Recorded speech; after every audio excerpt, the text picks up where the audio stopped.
Good evening, everybody. This is a rough draft written to prevent me from forgetting my inspiration, which inadvertently came by while I was thinking what kind of video to make for this week. This fictional story might be wrong in each and every aspect, detail, assumption, or message. You are free to bring in your insights, facts, critiques, ideas, etc.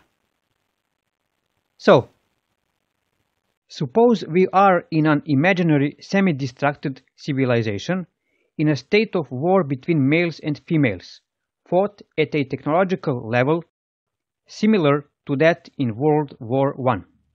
Climate change, global economy, oil production, internet, pollution, space exploration, medical progress have all stopped.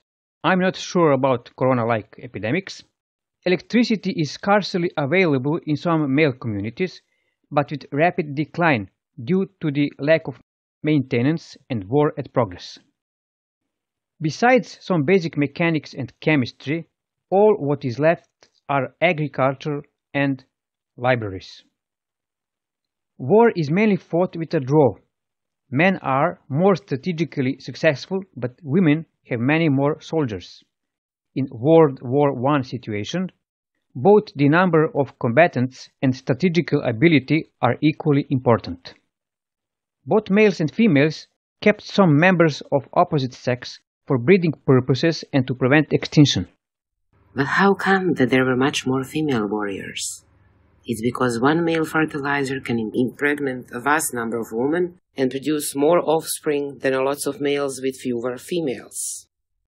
But women were aware that a low number of men would impact genetic diversity and in the long run destroy their society, so they tried to acquire more submissive men, mostly as prisoners of war. Men did the same, but with less success because of the low quality of pregnancy and birth conditions, and also high pressure and demand. Despite more or less equal starting positions, men became more technologically advanced since boys from childhood were introduced to mechanics, engineering, and war tactics. Women, on the other hand, acquired 5 to 6 times bigger army and 2 times the territory, but with such progress, more and more of women became strongly opposed to war. Male prisoners turned out to be ineffective and dangerous in battles. After a few generations, females became aware that more and more women turned out to be transgender, affecting pair bonding and birth rates. On the other hand, at men's side, more and more men became gay, impacting birth rates and genetic diversity. Gender balance shifted towards unsustainability of societies. Both populations started to decline in many aspects. Leaders on both sides enforced measures to derail those trends. Those actions not only gave weak positive results, but also created rebellion groups, obstruction of military actions, and rise of psychological problems. Things became grim, but none of the leaders were aware of what was going on the other side. The exact same thing.